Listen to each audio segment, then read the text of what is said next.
اعوذ باللہ من الشیطان اللعین الرجیم بسم اللہ الرحمن الرحیم الحمد للہ وکفا وسلام علی عبادہ الذین اصطفیٰ. درود بھیجیے محمد وآلہ.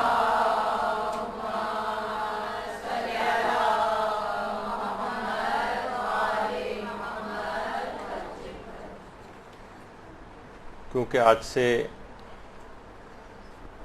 اگلی اتوار تک جتنے دن گزر جائیں گے اسی میں ولادت امام زمانہ علیہ الصلوۃ والسلام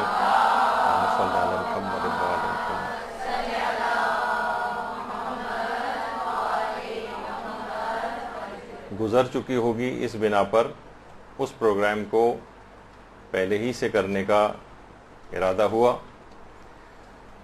تو سب سے پہلے تو ولادت باسعادت امام زمانہ علیہ الصلوۃ والسلام کی پیشگی مبارکباد قبول فرمائیں.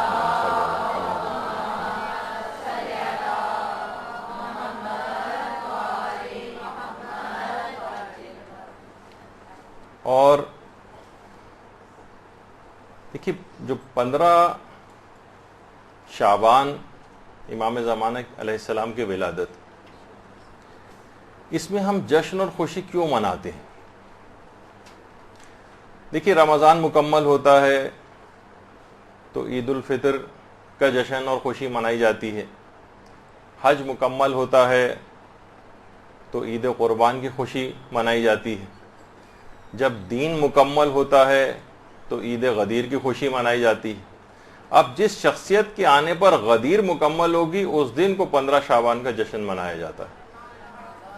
اللہم صلی علی محمد.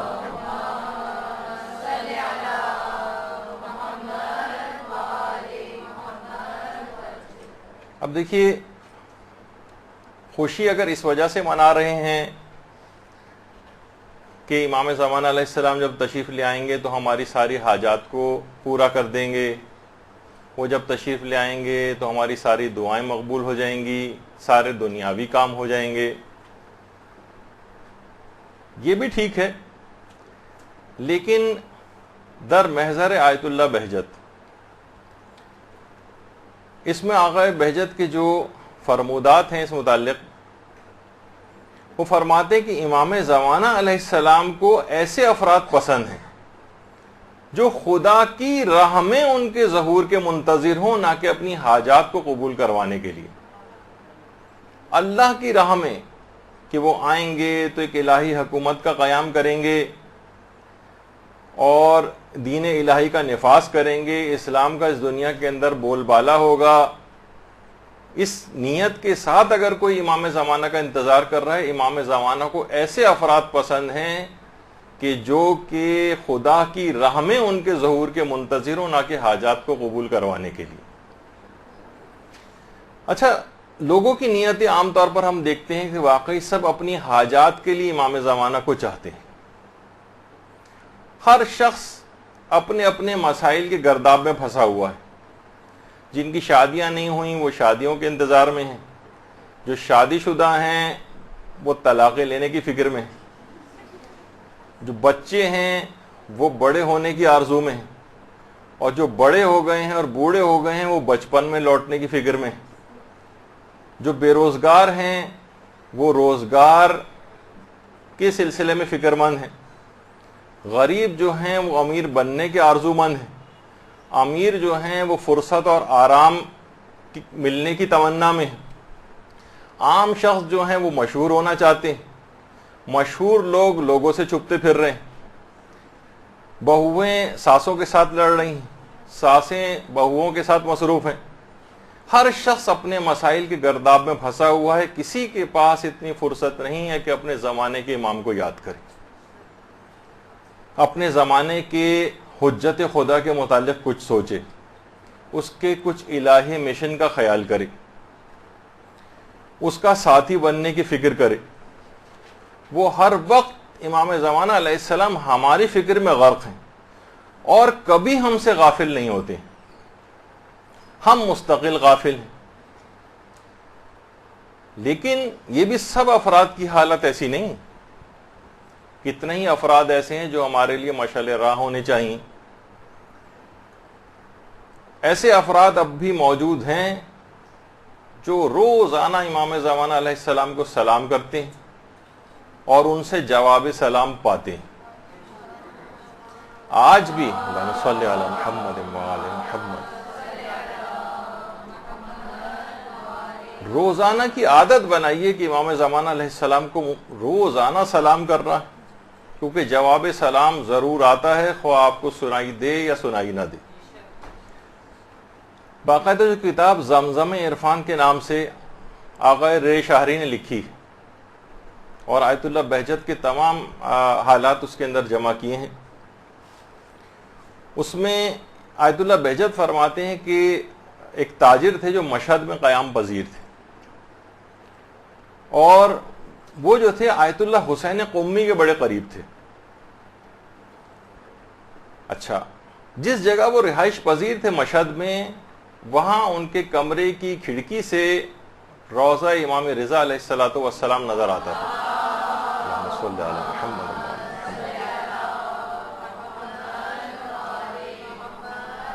ایک دن ایک مومن ان سے ملاقات کے لیے آقا بہجت فرماتے ہیں، تو انہوں نے ان کے سامنے انتہائی محبت اور جذبات کے ساتھ کمرے کی کھڑکی سے روضے کی طرف نگاہ ڈالتے ہوئے امام رضا علیہ السلام کو سلام کیا.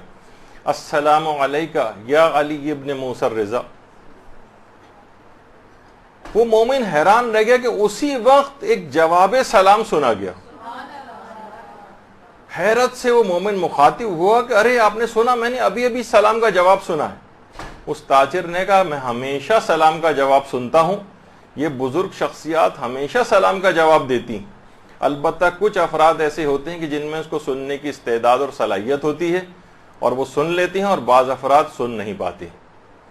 بالکل ایسے ہی ہمارے امام زمانہ علیہ الصلوۃ والسلام ہیں، ان کو روز یاد کریں، ان کو روز سلام کریں.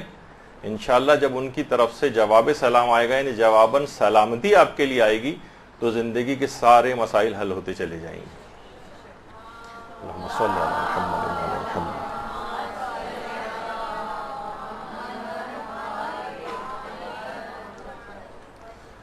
اچھا، اب دیکھیے، ہر وقت کوشش کریں کہ ایسے طریقہ کار کے اوپر عمل کریں جس سے ہمیشہ امام زمانہ علیہ السلام یاد رہے.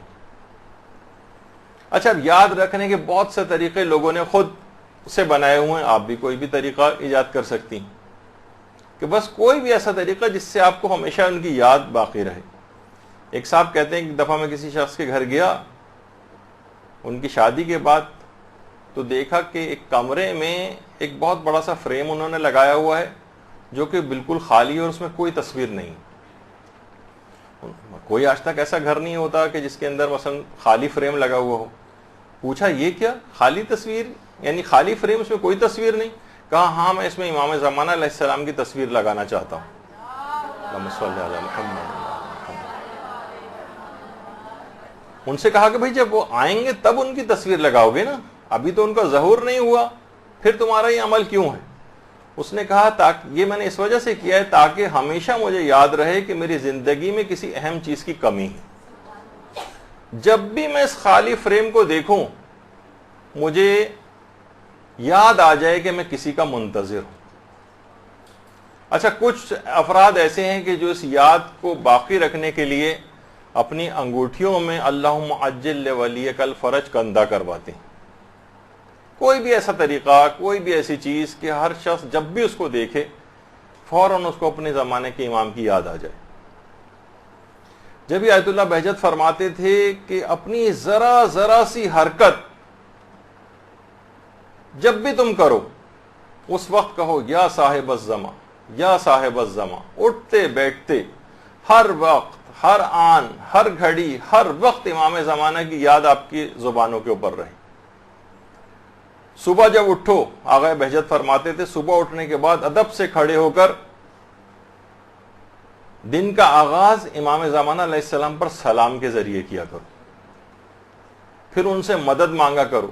آقا، امام، آقا میری مدد فرمائی. اور فرماتے تھے رات کو سونے سے پہلے سینے پر ہاتھ رکھو اور اپنے زمانے کے امام کو سلام کیا کرو، اس کے بعد سویا کرو. اس طرح شب و روز اپنے اس محبوب حقیقی کی یاد میں بسر کیا کرو. اگر تم نے ایسا کیا، بہت اہم جملہ آقا بہجت نے فرمایا، اگر تم نے ایسا کیا، جیسے کہ انہوں نے ابھی بتایا کہ صبح اٹھنے کے بعد ادب سے کھڑے ہو کر دن کا آغاز امام زمانہ پہ سلام سے کرو، ان سے مدد مانگو، رات کو سونے سے پہلے سینے پہ ہاتھ رکھ کے امام زمانہ کو سلام کر کے سو، اس طرح شب و روز اپنے اس محبوب حقیقی کی یاد میں بسر کرو۔ یاد رکھو اگر تم نے ایسا کیا تو جان لو کہ تمہاری زندگی میں شیطان کے لیے کوئی جگہ باقی نہیں رہے گی۔ جو ہر وقت اپنے زمانے کی امام کی اس طرح سے یاد میں کھویا رہے، ایسی برکتیں اور ایسی شیل اس کے اطراف میں آ جائے گی کہ شیطان کو اس کی زندگی میں قدم جمانے کا کہیں موقع نہیں مل سکے۔ یا صاحب الزمان، اچھا دیکھیں کہ امام کو صاحب الزمان یا صاحب الزمان کیوں کہتے ہیں؟ دیکھیں ہر شخص پر سن و سال کا تو اثر ہوتا ہے، کوئی شخص بچہ ہوتا ہے، پھر جوان ہوتا ہے، پھر بوڑھا ہوتا ہے، پھر مزید بوڑھا ہوتا ہے۔ آیت اللہ وحید خراسانی نے بڑی عجیب بات اس میں بتائی، کہا کہ دیکھیے امام مہدی امام زمانہ ہے، یعنی پورے زمانے کے امام ہیں، فقط اہل زمانہ کے امام نہیں ہیں، وہ زمانے کے امام ہیں۔ اس لیے کہ جو شخص خود زمانے کا امام ہو اس کو یہ زمانہ کیسے بوڑھا کر سکتا ہے؟ اہل زمانہ کے امام نہیں ہیں، زمانے کے امام ہیں، تو جو خود زمانے کا امام ہو اس کے اوپر یہ سن و سال اثر نہیں کرتے، اس پر یہ ٹائم وغیرہ جو ہے وہ اپنا اثر انداز نہیں ہوتا ہے، اسی بنا پر ان کو صاحب الزماں کہا جاتا ہے۔ افق حوضہ کے نام سے ایک ہفت روزہ میں نکلتا ہے، اس میں باقاعدہ آیت اللہ بہجت سے، اگرچہ آیت اللہ بہجت بہت واضح طور پر نہیں کہتے تھے کہ میری امام زمانہ سے براہ راست کوئی ملاقات ہوئی، اشاروں کنایوں میں البتہ کہتے تھے یہ بات، کہتے تھے میں نے 40 مرتبہ نیند میں یا نیند جیسے عالم میں، جسے تقریباً مکاشفہ کہتے ہیں، امام زمانہ علیہ السلام کی زیارت کی ہے اور ان کی خدمت میں حاضری کا شرف حاصل کیا۔ 40 مرتبہ، اور فرماتے ہیں کہ 2 مرتبہ میں نے حضرت حجت کو ان کی اصل عمر میں دیکھا ہے، یعنی 1000 سال سے زائد عمر میں۔ باقاعدہ زمزم عرفان میں بھی یہ بات ہے کہ آیت اللہ بہجت فرماتے تھے کہ جو حضرت حجت کا سچا عاشق ہوتا ہے، خواہ وہ بیداری میں ان کو نہ دیکھ سکے، ان کی زیارت نہ کر سکے، لیکن پوری زندگی میں کم سے کم 1 مرتبہ خواب میں ضرور ان کو دیکھ لیتا ہے۔ بس ان کا ایک سچا عاشق ہونا ضروری، اور دوسرا اس سے زیادہ اس کے اندر تڑپ بھی ہونا چاہیے امام زمانہ علیہ السلام کی زیارت کی۔ اگر کوئی تڑپ ہی نہیں ہے، کوئی شوق ہی نہیں ہے، کوئی ولولہ ہی نہیں ہے، دیکھنے میں کوئی انٹرسٹڈ ہی نہیں ہے، تو ظاہر ہے کہ اس کو پھر زیارت کا شرف نہیں ملے گا۔ جتنی تڑپ ہوگی اتنی ہی زیادہ اس کے امکانات ہوں گے کہ اس کو امام زمانہ علیہ السلام یا تو براہ راست دیکھ سکے وہ، یا کم سے کم 1 مرتبہ خواب کی حالت میں تو ضرور اس کو زیارت ہو جائے گی۔ اور وہ یہ بھی فرماتے تھے 1 مرتبہ میں نے خواب میں اس طرح سے زیارت کی تھی اور حضرت حجت کو دیکھا تھا کہ ان کی عمر 1000 سال تھی، لمبا قد تھا اور دراز اور گھنی داڑھی تھی، اور دوسری مرتبہ میں نے ان کو ایک 30 سالہ جوان کی صورت میں دیکھا تھا، لیکن 30 سالہ جوان کی صورت میں دیکھنے کے باوجود احساس ہوتا تھا کہ ان کی عمر 1000 سال سے زائد ہے۔ تو کوئی بھی طریقہ کار امام زمانہ علیہ السلام کو سلام کرنے کا، جیسے آپ نے دیکھا کہ انہوں نے اپنی تصویر لگائی ہوئی تھی، انگوٹھی پہ لکھ کے لگایا ہوا تھا، ہر وقت ایسی چیزیں، جب علماء کہتے ہیں کہ امام زمانہ کی یاد کا ایک طریقہ یہ بھی ہے کہ آپ اپنی اولادوں کے نام امام زمانہ علیہ السلام کے نام پر رکھیں، ان کے القابات کے اوپر رکھیں ان کے نام، اسی طرح سے اپنے اداروں کے نام ان کے نام پر رکھیں، اور خدا کا شکر ہے کہ آپ جس ادارے کے اندر اس وقت ہیں یہ بھی انہی کے نام نامی کے ساتھ مدرسۃ القائم کے نام سے امام زمانہ کا ہی ایک لقب ہے، اس لحاظ سے یہ سعادت حاصل ہوئی ہے۔ اور یاد رکھنے کے اور بھی بہت سارے طریقے ہیں، ہم خود دیکھتے ہیں جب انٹرنیٹ پہ کوئی چیز سرچ کر رہے ہوتے ہیں تو اس وقت کچھ ایرانی سائٹس کے اوپر خاص طور پہ یہ دیکھا ہے کہ مثلا سائٹ اس وقت تک اوپن نہیں ہوگی جب تک کہ ایک خاص جگہ کے اوپر لکھا ہوا ہوتا ہے کہ اس جگہ کو کلک کریں اور امام زمانہ علیہ السلام پر درود پڑھتے ہوئے کلک کریں. اللہم صلی علی محمد و علی محمد.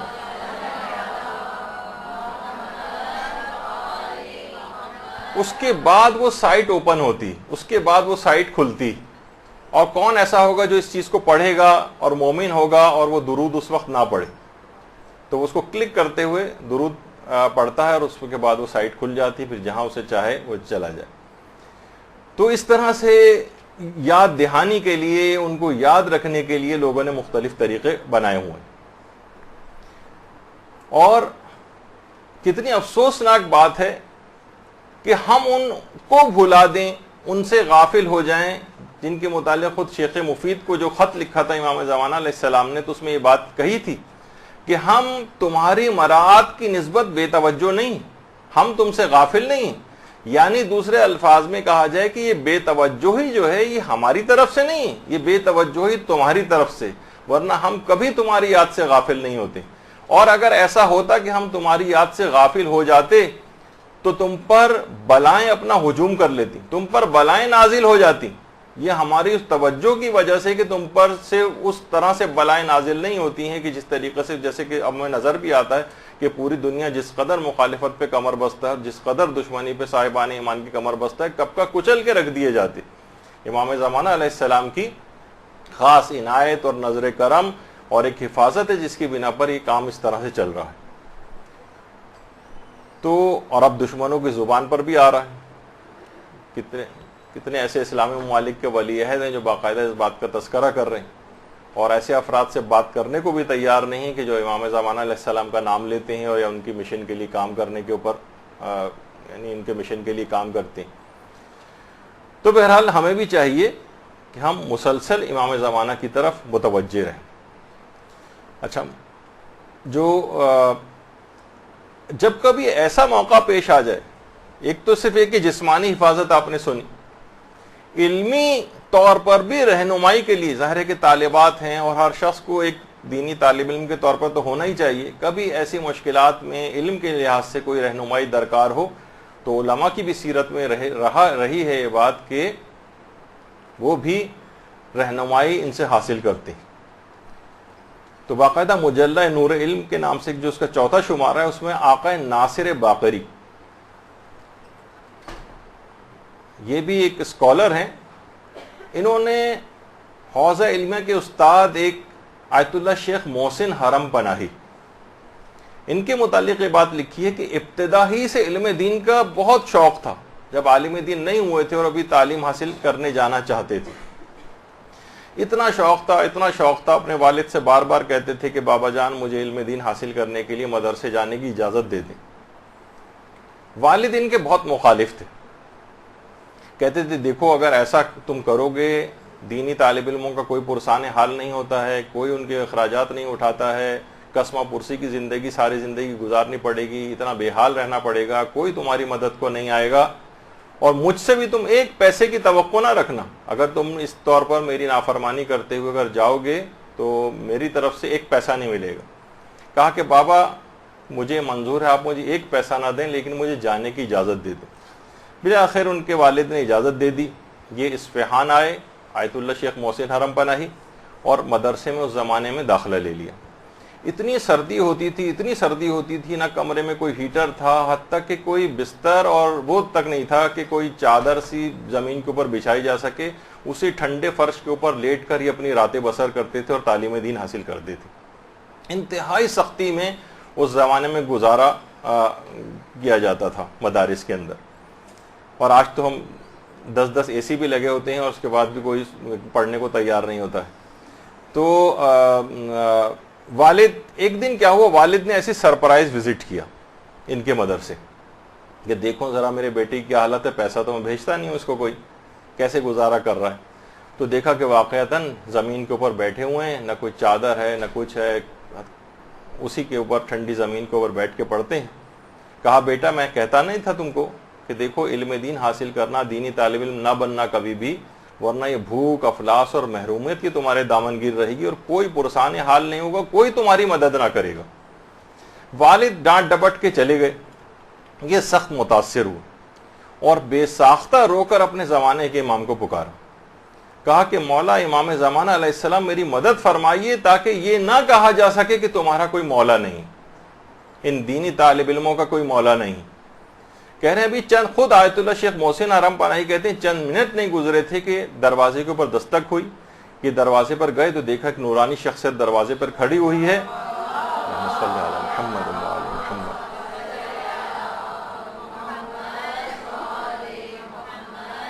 اس کے ہاتھ میں کچھ رقم ہے، اور ان کے ہاتھ میں رقم دیتے ہوئے اس شخصیت نے ایک بات کہی کہ یہ لو تاکہ یہ نہ کہا جا سکے کہ تمہارا کوئی مولا نہیں، اور اس کے بعد وہ نگاہوں سے اوجھل ہو گئے۔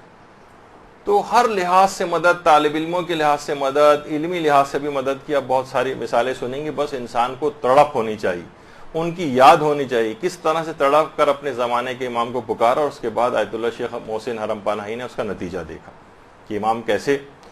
تو یہ جو افراد ہیں اتنا یاد کریں اپنے زمانے کے امام کو، جو کہ تقاضا ہے، جس اعتبار سے غفلت ہے۔ یقین کیجئے کہ لوگ صرف ایک زبانی کلامی کے طور پر کیونکہ زیارات کے اندر رائج ہو گئے تو اس وجہ سے کچھ موقعوں پر ان کا نام لے لیتے ہیں، یا جشن وشن کے کچھ پروگراموں میں ان کا نام آ جاتا ہے، ورنہ اصلاً ان کی یاد سے دل خالی ہو چکے۔ آیت اللہ شیخ ابراہیم صاحب الزماں، آیت اللہ شیخ ابراہیم صاحب الزمانی تبریزی ان کا نام تھا۔ یہ کئی برس تک سامرہ میں خود مقام امام زمانہ علیہ السلام جو ہے یہ وہاں پر رہائش پذیر تھے۔ اس قدر امام زمانہ علیہ السلام کو یاد کرتے تھے، اس قدر یاد کرتے تھے، ہر آن ہر گھڑی ہر وقت اٹھتے بیٹھتے چلتے پھرتے کھاتے پیتے باتیں کرتے ہوئے لوگوں سے درمیان میں، کہ ان کا نام ہی پڑ گیا تھا صاحب الزمانی، لقب اسی نام سے یاد کیے جاتے تھے۔ آیت اللہ شیخ ابراہیم نام تھا ان کا، لیکن صاحب الزمانی کے نام سے یاد کیے جاتے تھے۔ تو اس طرح سے ایک یاد امام زمانہ علیہ السلام کی ایک دیوانہ وار لوگوں کے اندر ہو، تاکہ دیگر لوگ بھی متوجہ ہوں۔ جتنا امام کا نام لیا جائے گا اتنا غافل افراد ان کی طرف متوجہ ہوں گے، ورنہ آپ نام نہیں لیں گے، ان کا تذکرہ نہیں کریں گے، لوگ بھی اپنے زمانے زندگیاں گزر رہی ہیں، عیش و عشرت، مال دولت لوگوں کے پاس زیادہ آ گیا ہے، وسائل پورے ہو گئے ہیں، اتنی زیادہ مشکلات زندگیوں کے اندر بظاہر نظر نہیں آ رہی ہیں، تو امام زمانہ کی ایک لحاظ سے لگتا ایسا ہے کہ ضرورت نہیں ہے کوئی، ان کے بغیر بھی گزارا ہو رہا ہے معاذ اللہ۔ تو البتہ ایک جو بات اب بتانے جا رہا ہوں اس کا میرے پاس کوئی معتبر حوالہ تو نہیں، لیکن بہت سی جگہوں کے اوپر ایسے ہی لکھا ہوا دیکھا ہے کہ آیت اللہ بہجت کے زیر مطالعہ قرآن ہوا کرتا تھا، جس کے حاشیے کے اوپر یہ انہوں نے اپنے ہاتھ سے ایک چیز لکھی تھی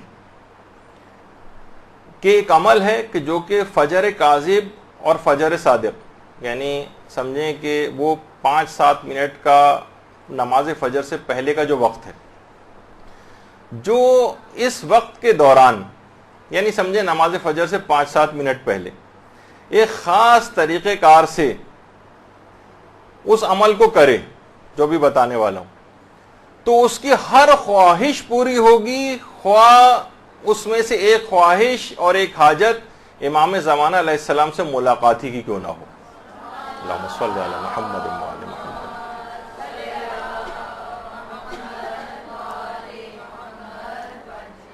آیت اللہ بہجت نے اپنے ہاتھ سے قرآن کے حاشیے پہ وہ عمل لکھا ہوا تھا یاد دہانی کے لیے، اور وہ یہ تھا کہ 14 مرتبہ درود پڑھا جائے،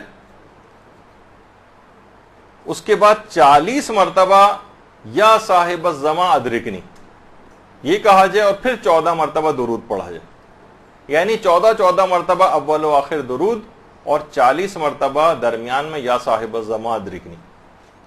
اس کی ہر خواہش پوری ہوگی، جن میں سے ایک خواہش اگر وہ یہ بھی کرے کہ میری امام زمانہ علیہ السلام سے ملاقات ہو جائے تو یہ خواہش بھی اس کی پوری ہو جائے گی۔ فجر کی نماز کے اول وقت سے 5-7 منٹ پہلے کا جو ٹائم، یعنی صبح کاذب سے لے کر صبح صادق کے درمیانی ٹائم میں اگر اس عمل کو کرے تو، اور یہ بھی علماء ایک طریقہ بتاتے ہیں کہ اگر کوئی شخص اپنے عمل کو صالح کر لے تو امام زمانہ خود اس کو ڈھونڈ نکالیں گے. اپنا تم عمل تو صالح کر لو, اپنا عمل تو نیک کر لو, ان کے احکام کے مطابق زندگی تو گزارو, تمہیں امام زمانہ کو تلاش کرنے کی نوبت نہیں آئے گی. امام زمانہ علیہ السلام تم کو خود ڈھونڈ کر تمہارے پاس پہنچ جائیں گے. گناہوں سے بھرپور زندگی میں ان کی چہرہ انور کی سعادت کی توفیق وہ ممکن ہے کہ ہاتھ سے نکل جائے. آیت اللہ بہجت نے جو 700 نقطے کی ان کی جو کتاب آئی ہے در محضر آیت اللہ بہجت اور کئی والیوم کے اندر, اس کے دوسرا جو والیوم ہے اس میں یہ سوال ان سے پوچھا گیا کہ اتنی بڑی تعداد ہے لوگوں کی جو کہ بظاہر لگتا ہے کہ امام زمانہ علیہ السلام کی بہت مشتاق بھی ہے اور وہ ظہور کی منتظر بھی ہے, پھر بھی امام کیوں نہیں ظہور کر رہے ہیں؟ بھائی یہ مشتاق بھی ہیں, یہ چاہتے بھی کہ آپ ظہور کر لیں, اتنی بڑی تعداد ہے تو پھر کیوں ظہور نہیں ہوتا ہے؟ تو آیت اللہ بہجت نے فرمایا ہو سکتا ہے کہ 40 کروڑ افراد بھی ان کے نام لیوا ہوں لیکن تب بھی امام ظہور نہ کریں, کیونکہ اگر وہ آ بھی گئے, دیکھیے یہ جملہ ہے جو کہ لوگوں کے اصلاح کے لیے انہوں نے کہا ہے, اگر وہ آ بھی گئے تو ان کے ساتھ وہی سلوک کیا جائے گا جو ان کے پاک اور طاہر اجداد کے ساتھ کیا گیا. خدا سے دعا کرو کہ تمہارا شمار امام زمانہ علیہ السلام کو تیر مارنے والوں میں نہ ہو. یعنی لوگوں کو واقعتاً دیکھا جائے تو یہ ایسے افراد, یعنی جو ہماری فسق و فجور کے اندر جو زندگیاں گزر رہی ہیں, جو گناہوں کے اندر مبتلا زندگیاں گزر رہی ہیں ہماری, اتنی زیادہ مخالفت پہ قدم قدم پہ ہم قبر بستہ ہیں, ائمہ کے اقوال اور ان کے فرمودات کو روند رہے ہیں اپنے یعنی طرز عمل سے, تو یہ کیسے ممکن ہے؟ ایسے افراد اس وقت بھی انکار کر دیں گے اور مخالفت پہ کمر بستہ ہو جائیں گے. مثلا کتنے افراد ایسے ہیں جو خمس نہیں نکالتے, اس وقت امام نے اگر آ کر کہا کہ خمس لاؤ اور نکال کر, تو اس طرح آج مراجع کی مخالفت ہوتی ہے, اس وقت اس طرح سے امام زمانہ کی بھی مخالفت ہوگی. یہی وجہ ہے کہ آغا ابو الفضل زاہد, یہ بہت ہی پر اثر ان کا بیان ہوتا تھا اور رفع میں شامل ہے. لوگوں سے کہتے تھے کہ ارے لوگ تمہیں علماء یہ کہتے ہیں کہ تم ان کے ظہور کی دعا کرو, ظہور کی دعا کرو, میں کہتا ہوں کہ خدا کے لیے ان کے ظہور کی دعا نہ کرنا. یعنی لوگوں کو سمجھانے کے لیے معذاللہ روک نہیں تھے, ایک طریقہ تھا ان کا. کہتے تھے کیا بغیر تیاری کے بلا کر انہیں شہید کروانا چاہتے ہو یا تم خود ان کی تلوار سے قتل ہونا چاہتے ہو؟ یعنی یہ فسق و فجور اور یہ حرام والی زندگیوں کے اندر, تو اس کے اندر تو امام زمانہ بھی آئیں گے تو تم پر سزا جاری کریں گے. اپنے آپ کو تیار تو کر لو, اپنے آپ کو کچھ بنا تو لو تاکہ تم ان کی حفاظت بھی کر سکو. اتنی بڑی تعداد صالح افراد کی تیار کرو, پھر ان کو بلاؤ. تو جو ہر وقت بلا رہے ہو اور تیاری تمہاری ہے نہیں, تو یا تو تم ان کو نقصان پہنچا دو گے یا اپنے آپ کو نقصان پہنچا لو گے. تو لہٰذا پہلے مکمل تیاری کرو اور اس کے بعد پھر کہنا کہ الاجل کہ امام تشریف لائیے. صرف قصیدے وغیرہ پڑھنے سے اس چیز کا پیٹ نہیں بھرے گا کہ آپ نے وہ ریکوائرمنٹ پوری کر لی ہے, اس کے لیے عمل کو بہتر بنانا پڑے گا. تو آیت اللہ بہجت سے ایک سوال یہ بھی کیا گیا کہ کیا کوئی گناہگار شخص امام زمانہ علیہ السلام کی زیارت کر سکتا ہے؟ چلیں ہم بڑے گناہگار ہیں, بڑے فاسق و فاجر ہیں, لیکن پھر بھی دل میں ایک تڑپ, ایک محبت یا ایک زیارت کا شوق تو پایا جاتا ہے نا. تو آیت اللہ بہجت نے پھر دیکھیے وہی متوجہ کیا, کہا کہ زیارت کا کیا ہے؟ اپنے زمانے کے امام کو تو شمر بھی دیکھ رہا تھا, شمر نہیں دیکھ رہا تھا, وہ زیارت نہیں کر رہا تھا امام کی. تو دیکھ کر تمہیں کیا کرنا ہے جب تک کہ امام زمانہ تم سے راضی نہ ہو جائے. یہ کیسے ممکن ہے کہ ان کے ارشادات, ان کی شریعت اور ان کے بتائے ہوئے احکامات کو تم مسلسل نظر انداز کرو اور اس کی مسلسل مخالفت کرو, اور جب وہ آ جائیں اور ظہور کر لیں تو اچانک سے تم ایک بٹن جس طریقے سے دب جائے تو تم تابعدار بن جاؤ گے؟ ایسا نہیں ہوگا. جو آج ان کی تابعداری کر رہا ہے وہ ان کے ظہور کے بعد بھی ان کا تابعدار ہوگا, اور جو آج ان کی نافرمانی پہ کمر بستہ ہے وہ ان کے ظہور کے بعد بھی ان کی نافرمانی پہ کمر بستہ ہوگا. اور اس لحاظ سے دیکھا جائے تو علماء فرماتے ہیں کہ ذمہ داریوں کے اعتبار سے ظہور اور غیبت میں کوئی فرق نہیں. یہ تو نہیں ہوگا کہ ٹھیک ہے امام عمل اس وقت صحیح اپنا کر لیں گے جب امام زمانہ ظہور کریں گے. نہیں, غیبت اور ظہور, بلکہ غیبت کے اندر جتنا پابندی کے ساتھ اس کا اجر و ثواب بھی بہت زیادہ ہے اور اس کی اس کی اہمیت بھی بہت زیادہ ہے کہ غیبت کے اندر اپنے عمل کو صحیح کرنا. تو ظہور اور غیبت میں اس لحاظ سے کوئی فرق نہیں. اور لوگ کہتے ہیں بھائی ان کی زیارت ہوگی ان کی، تو اس زمانے میں بھی جب امام زمانہ علیہ السلام ظہور کر لیں گے تو کون سا پوری دنیا میں 5-6 ارب افراد تو کم سے کم ہوں گے. کون 5-6 افراد روزانہ کے بنیاد پر ان کی خدمتوں میں ہر وقت رہیں گے. جس زمانے میں ائمہ معصومین موجود تھے اور دیگر ائمہ زمین کے اوپر، کتنے دیگر شہروں میں مومنین ایسے ہوتے جو ساری زندگی میں ایک دفعہ بھی امام کو نہیں دیکھ پائے تھے. دوسرے ملکوں میں رہنے والے مومنین ایک دفعہ بھی امام کو نہیں دیکھ پائے تھے. امام زمانہ علیہ السلام ظہور فرما بھی لیں تو ہو سکتا ہے آپ کو ٹی وی اور دیگر ذرائع سے ان کی زیارت ملے، ہر وقت ان کی خدمت میں پہنچنا بھی ہر ایک کے لیے ممکن نہ ہو. تو اس زمانے میں بھی عمل ویسے ہی کرنا ہے، اپنا آپ کو اپنے عمل کو نیک بنانا ہے جس طریقے سے امام زمانہ چاہے آنکھوں کے سامنے ہوں یا آنکھوں سے غائب ہوں. جس وقت وہ ظہور بھی کر لیں گے تب بھی ہر وقت آنکھوں کے سامنے کہاں آپ کے رہیں گے، نہ آپ سے ملاقاتیں ان کی ہوں گی. تو اس لحاظ سے اس بات کی بڑی اہمیت ہے کہ اپنے عمل کو انسان بہتر بنائے اور اس بات کا انتظار فقط نہ کرتا رہے کہ امام زمانہ جب آئیں گے اور ظہور کریں گے تو پھر دیکھا جائے گا اور پھر ہم اپنے عمل کو اچھا بنا لیں گے. نہیں، ایسا نہیں. اور یہی وجہ ہے کہ علماء فرماتے ہیں کہ اللہ سے تعلق اور ارتباط کا طریقہ اصلاً امام زمانہ علیہ السلام کی اطاعت ہے. جتنی ان کی اطاعت بڑھے گی اتنا ہی کہا جائے گا کہ آپ کا اللہ سے تعلق جو ہے وہ بڑھے گا. اب اپنے زمانے کے امام کو آخر کیسے راضی کریں، طریقہ کار کیا ہے؟ تو در محضر آیت اللہ بہجت، اس کے اندر آیت اللہ بہجت ایک بڑی عجیب بات کہتے تھے کہ دین کے واجبات پر عمل کرتے جاؤ، نیند کے وقت تمہیں یہ سمجھ آ جائے گا کہ امام تمہارے کس کام سے راضی ہیں اور کس کام سے راضی نہیں.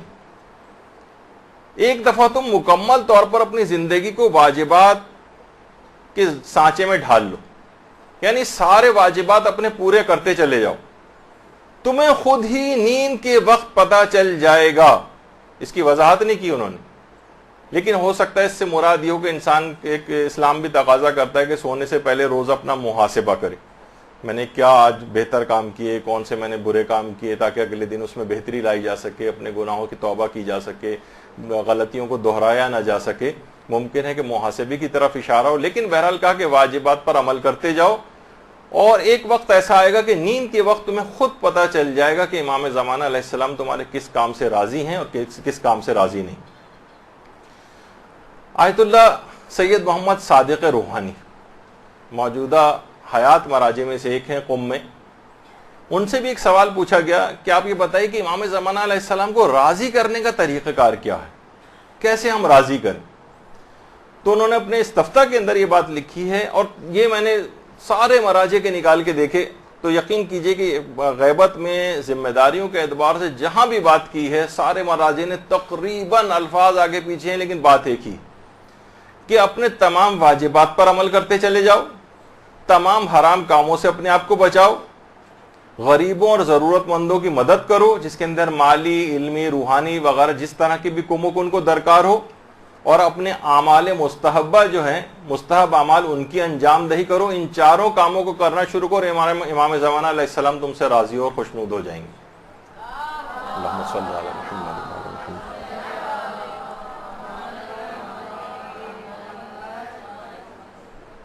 اور یہی آیت اللہ صادق روحانی، ان سے ایک دفعہ یہی پوچھا گیا کہ امام زمانہ علیہ السلام کے سب سے زیادہ قریب ہونے کی راہ کیا ہے، کون سے ایسے اعمال انجام دیں کہ ہم امام زمانہ علیہ السلام سے قریب ہوتے چلے جائیں. ان میں کچھ اعمال کا تذکرہ انہوں نے کیا. کہا کہ ایک تو روزانہ امام زمانہ علیہ السلام کی کوئی سی بھی زیارت پڑھیں. امام زمانہ کی بہت ساری زیارات ہیں، وہ آپ مفاتی کے اندر نکال کر بھی دیکھ سکتی ہیں. آپ نکالیں کسی بھی طرح سے کوئی سی بھی زیارت، بہت ساری زیارات ہیں. روز امام زمانہ علیہ السلام کی کوئی نہ کوئی زیارت، چاہے وہ مختصر ترین زیارت ہی کیوں نہ ہو. السلام علیکہ یا صاحب العصر والزمان اتنا بھی کہہ دیں تو یہ بھی مختصر ترین زیارت ہو جائے گی. ایک تو یہ روزانہ پڑھیں، اس سے آپ امام زمانہ علیہ السلام کے قریب سے قریب تر ہوتی چلی جائیں گی. اور دوسرا یہ کہ قنوت میں دعائے فرج پڑھیں. اچھا، دعائے فرج کے نام سے دو دعائیں ہیں عام طور پر نظر آتی ہیں. ایک تو الہی عظم البلاؤ والی دعا ہے، اس کو بھی کچھ لوگ کہتے ہیں، اور ایک جو دعائے سلامتی ہے امام زمانہ علیہ السلام ہے، اللہم کن لولیک الحجت والی. تو کوئی سی ان میں سے دعا جو امام زمانہ علیہ السلام کے لیے دعا شمار ہو. یا تو یہ والی دعا جو کہ سب کو یاد ہی ہے، اس کو قنوت کے اندر روزانہ پڑھنا. جو روزانہ قنوت میں اس کو کم سے کم روزانہ کیا تو کوشش کریں ہر نماز کے قنوت میں یہ پہلے پڑھ لیں، اس کے بعد کوئی سی بھی اور قنوت کی دعا پڑھیں.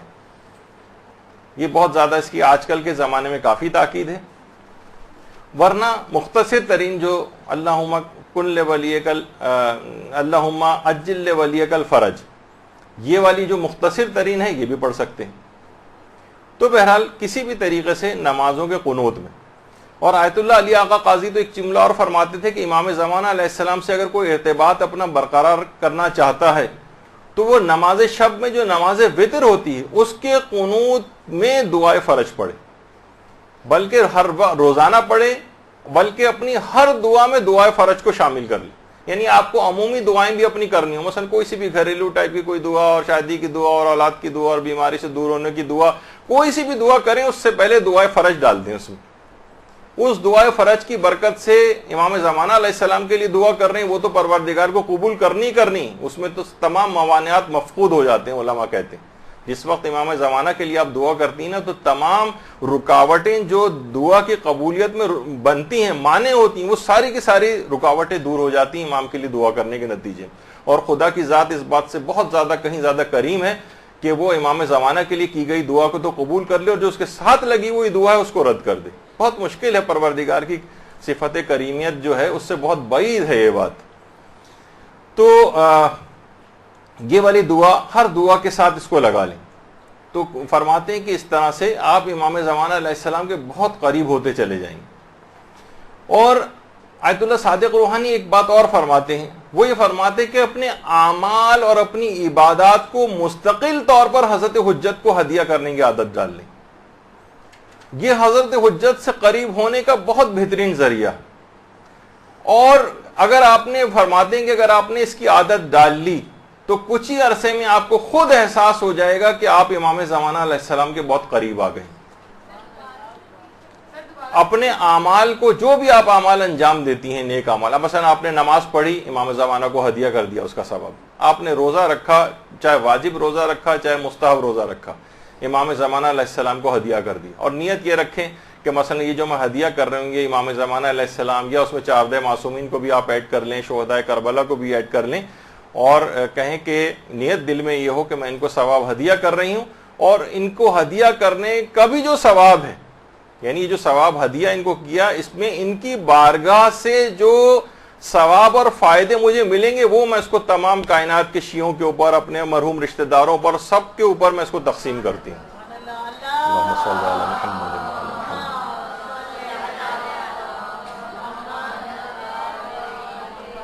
اور آیت اللہ صادق روحانی فرماتے ہیں کہ اس طرح کے تمام اعمال ان کو ہدیہ کرتے چلے جائیں. اور جو بھی آپ اعمال کریں، زیارات پڑھیں، زیارات کے لیے جائیں، کوئی بھی نیک کام آپ نے کیا، کوئی صدقہ دیا، سب کا ثواب امام زمانہ اور 4 معصومین کو ہدیہ کرتے چلے جائیں.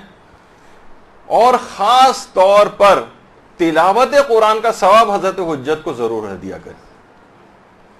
خود فرماتے ہیں آیت اللہ صادق روحانی کہ میں روزانہ، اپنے فتوے کے اندر انہوں نے بات لکھی کہ میں روزانہ حضرت معصومہ قم سلام اللہ علیہ، درود بھیجیے محمد صلی اللہ علیہ وسلم،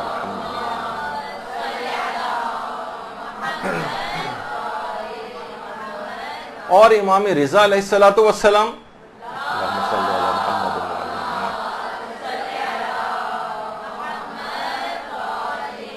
میں روزانہ ان کی نیابت میں زیارت عاشورہ پڑھتا ہوں، اور روزانہ وقت سحر فجر کی نماز سے پہلے میں تمام معصومین کی نیابت میں کچھ تلاوت قرآن کر کے ان کو ہدیہ کرتا ہوں. قرآن کو اور امام زمانہ علیہ السلام کا بہت ہی قریبی تعلق ہے. یہی وجہ ہے کہ امام زمانہ علیہ السلام کا ایک لقب شریک القرآن بھی ہے. جب بھی آپ زیارت میں بھی کہتی ہیں نا السلام علیکم یا شریک القرآن. اور دیکھیے قرآن بھی کتاب ہدایت ہے، امام زمانہ خود عین ہدایت ہے. قرآن ہر چیز کو آشکار کرنے والا ہے، اور امام زمانہ علیہ السلام بھی جب آئیں گے تو ہر چیز کو آشکار کر دیں گے. بہت ساری مماثلت امام زمانہ علیہ السلام اور قرآن مجید میں. تو تلاوت قرآن امام زمانہ علیہ السلام کو ہدیہ کریں. اور دیکھیے آپ خود سوچیں کہ ہم جب کسی کو ہدیہ کرتے ہیں نا تو خود مثلا آپ اپنے کسی مرحوم رشتہ دار کو ہدیہ کریں، تو خود اس ہدیہ کرنے کے بعد بہت سے لوگ یہ سمجھتے ہیں کہ شاید ہمارا ثواب ختم ہو جاتا ہے ہدیہ کرنے سے اور اس کے پاس چلا جاتا ہے. آپ کا ثواب دگنا ہو جاتا ہے, بلکہ 10 گنا ہو جاتا ہے, بلکہ نہ جانے کتنے گنا ہو جاتا ہے دوسروں کو ہدیہ کرنے سے. تو علماء فرماتے ہیں سوچیے کہ جب آپ عام شخص کو جب ہدیہ کر رہے ہیں ثواب, اس کے اجر و ثواب کی کوئی انتہا نہیں, تو امام زمانہ علیہ السلام کو اگر ہدیہ کریں اس کی تو کوئی تصور میں نہیں لا سکتا کہ کتنا اس کو جو ہے اس کا ثواب ملے گا. اور باقاعدہ مکیال المکارم میں بھی آیت اللہ تقی اصفہانی نے اس واقعے کو لکھا ہے اور رسول کافی سے اس کو نقل کیا ہے کہ ایک شخص آیا امام کے پاس, امام موسیٰ کاظم علیہ السلام کی خدمت.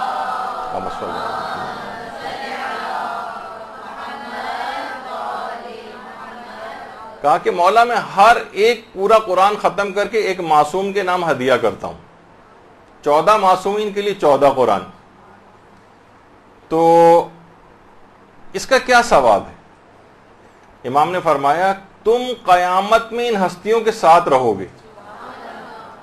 کہنے لگا مولا حیران لگا اتنا زیادہ ثواب. اگر تصور میں لے کر آئیں کہ افضل ترین ہستیوں کے ساتھ کسی کو جنت میں رہائش نصیب ہو جائے, ہر وقت وہ ان کے پڑوس میں رہیں. کہا کہ مولا اتنا زیادہ ثواب؟ امام موسیٰ کاظم علیہ السلام نے روایت میں 3 مرتبہ فرمایا ہاں ہاں ہاں ان کے ساتھ تم جو ہے جنت میں رہو گے.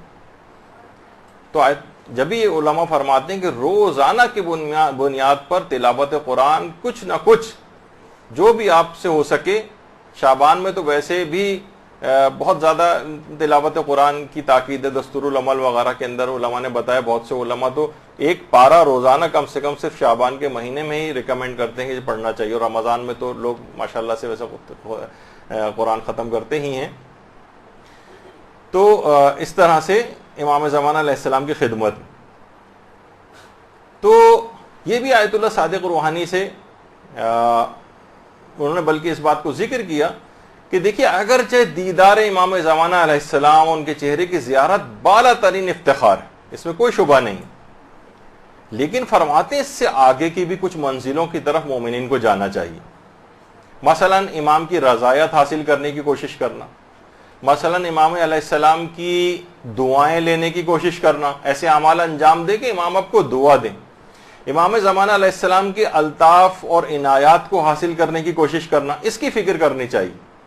اور فرماتے ہیں اس کے لیے لازمی شرط ہے کہ انسان اپنے نفس کو پاکیزہ بنائے, اخلاق حسنہ سے اپنے آپ کو آراستہ کرے, اس کے بغیر اس راہ کو حاصل کرنا بہت مشکل ہے.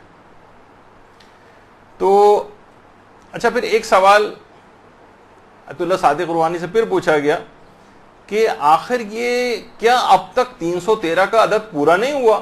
بہت سے لوگ کہتے ہیں بھائی ہمارا تو اس عمل اس قابل ہے نہیں کہ ہم 313 میں شامل ہو سکیں.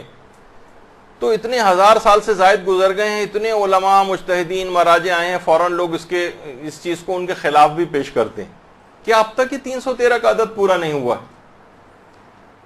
تو انہوں نے جواب میں فرمایا کہ ہاں, پھر ان سے ایک اور بھی سوال یہ ہوا کہ اگر بالفرض 313 کا عدد پورا ہو بھی جائے تو یہ کیا یہ کافی ہوں گے کہ پوری دنیا کے مخالفین سے یہ 313 افراد سے جنگ کریں؟ تو آیت اللہ صادق روحانی نے اس کا جواب دیا کہ دیکھیں یہ لوگوں کی غلط فہمی کہ امام زمانہ علیہ السلام کے بس صرف 313 ہی اصحاب ہوں گے. فرمایا یہ اولین گروہ کی طرف اشارہ ہے, جو امام کی صرف پہلی آواز کے اوپر جو افراد پہنچیں گے وہ انتہائی خاص الخاص افراد ہوں گے, وہ اولین گروہ ہے, اور اس کے بعد روزانہ کی بنیاد پر اس میں بتدریج اضافہ ہوتا چلا جائے گا. تو آپ کو کوشش کرنی چاہیے کہ چلیں, آپ کو یہ ہے نا کہ پہلے دن والے جو پہنچنے والے 313 افراد ہیں ان میں اگر آپ کا شمار نہیں ہو رہا ہے تو اس کے اگلے دن والے میں شمار ہو جائیے, اس سے پرسوں والے اگلے جو دن آئے گا اس میں شمار ہو جائیے, اس کے ایک ہفتے بعد والے میں شمار ہو جائیے. یہ مسلسل بڑھتا چلا جائے گا. 313 افراد تو وہ جرنیل ہیں جو امام زمانہ کی فوج کے کلاس سے سپہ سالار ہیں, اس میں اگر کوئی شخص شامل نہیں ہو سکے تو کوئی بات نہیں, امام زمانہ کو اس کے بعد اور بھی بہت سارے افراد کی ضرورت پیش آئے گی, آپ اس میں شامل ہو جائیے. لیکن یہ اولین گروہ کا تذکرہ ہے, فقط یہ نہیں کہ منحصر ہو گیا یہ عدد یہ کچھ خاص الخاص افراد کے لیے, لیکن عام افراد ان کی فوج وہ بے شمار ہوگی, اس کے اندر شامل ہوا جائے گا. دیکھیے لوگ وہی جیسے اس سے پہلے بات ہو رہی تھی کہ وہ سوچتے ہیں کہ جب امام زمانہ علیہ السلام آئیں گے تو ٹھیک ہے، اس وقت ہم عمل صالح اور نیک بن جائیں گے. اعمال صالحہ کے ساتھ انتظار کرنے کا فائدہ ہے، اور اگر اعمال صالحہ کا انتظار کرتے ہوئے کوشش کریں کہ اس دنیا سے رخصت ہو، انتظار کریں نیک بننے کے ساتھ.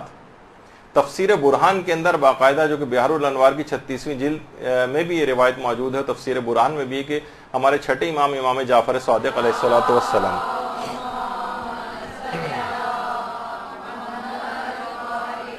ان کی خدمت میں ایک بوڑھا آتا ہے اور آ کر سلام کرتا ہے امام کو اور کہتا ہے یبنا رسول اللہ، اپنا ہاتھ بڑھائیے، میں اب کیا آپ کے ہاتھ کو بوسہ دینا چاہتا ہوں. امام نے اپنا ہاتھ دیا، اس نے امام کے ہاتھ کا بوسہ لیا. اس کے بعد زار و قطار اس بوڑھے نے رونا شروع کر دیا. امام نے کہا کہ تم رو کیوں رہے ہو؟ کہا کہ مولا 100 سال سے زائد میری عمر ہو چکی ہے اور میں قائم آل محمد کا انتظار کر رہا ہوں. آئمہ پیغمبر سے لے کر دیگر آئمہ تک مسلسل امام زمانہ کا اتنا ذکر کرتے تھے، اصحاب کے اندر وہ تڑپ پیدا ہو گئی تھی ان کو دیکھنے کی. مولا 100 سال سے زائد میری عمر ہو گئی ہے اور میں قائم آل محمد کا انتظار کر رہا ہوں، میری عمر اتنی زیادہ ہو گئی ہے، میری ہڈیاں کمزور ہو گئی ہیں، میں موت کے قریب پہنچ گیا ہوں، اور جس کی آرزو کی تھی اسے نہیں پا سکا ہوں. اور میں یہ بھی دیکھ رہا ہوں کہ آپ شدید مشکلات میں ہیں، آپ کا دشمن خوشحال ہے، لہذا مولا میں کیوں نہ رہوں.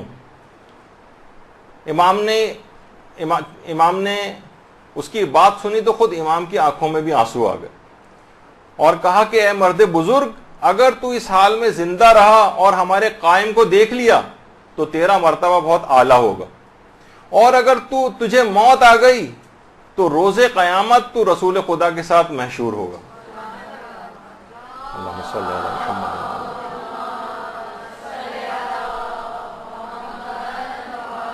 لہذا اپنے سنن و فرائض، اپنے وظیفہ شرعی کے مطابق عمل کر کے اس دنیا سے جائیں. اگر امام زمانہ علیہ السلام نے خدا کے اذن سے ظہور کیا تو انشاءاللہ ان کا دیدار نصیب ہوگا، ورنہ قیامت میں رسول اللہ کی ہمراہی نصیب ہوگی، اور انشاءاللہ ان کی ظہور کے بعد رجت میں مومنین کو اٹھایا بھی جائے گا ان کی مدد کے لیے. اچھا دیکھیے، اگر ہم بے عمل ہوں اور ہمیں کوئی راہ نہ مل رہی ہو، بے عمل ہوں اور کوئی راہ نہ مل رہی ہو اور بار بار گناہوں میں مبتلا ہو جاتے ہیں، تو اس کے لیے بھی امام زمانہ علیہ السلام ہی کو پکارے. وہ آپ کی ہر چیز کی اصلاح کر دیں گے. باقاعدہ نجم الثاقب علامہ طبرسی کی جو ہے کہ شیخ مفید نے ایک مرتبہ علمی اشتباہ کیا تھا اور امام نے آ کر اس کو کریکٹ کیا تھا، اصلاح کی تھی ان کی. مجالس المومنین میں قاضی نور اللہ شستری نے لکھا ہے کہ علامہ ہلی نے ایک رات میں وہ پوری کتاب امام زمانہ علیہ السلام نے لکھوا دی تھی، اور جس کو اگلے دن ان کو واپس کرنا تھا اور جواب لکھنا تھا. اتنا تفصیل کا موقع نہیں ہے. اور یعنی امام زمانہ اس طرح سے مدد کے لیے فوراً ہر مومن کی مدد کے لیے ہر وقت تیار ہے.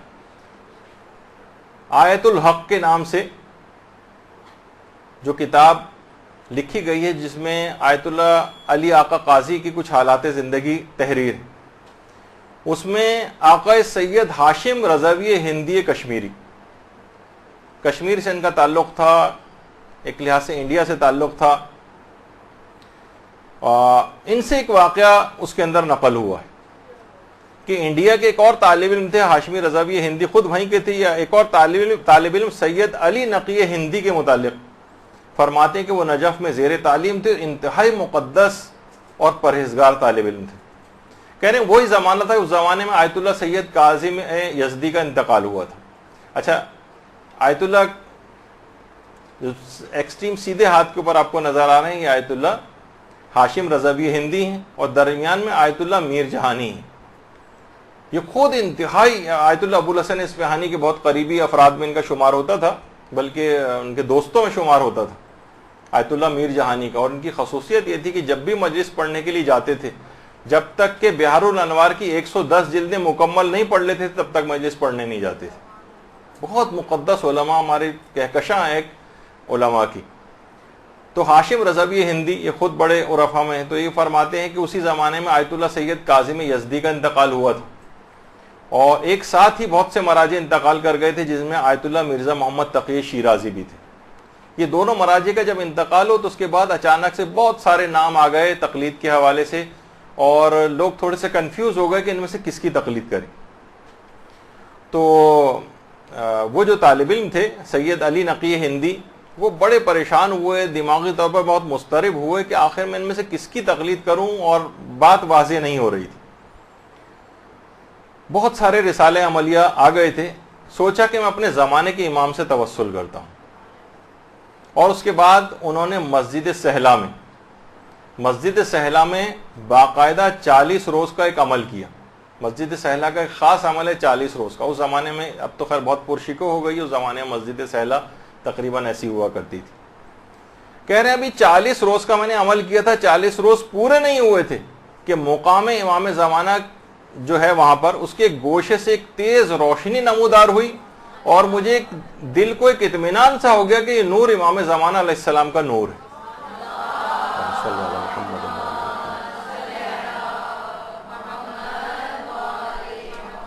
اس نورانی شخصیت نے مجھ سے کہا، اور ایک مسجد سہلا کے ہی ایک گوشے میں بیٹھی ہوئی شخصیت کی طرف اشارہ کیا کہ اس سید کی تقلید میں چلے جاؤ۔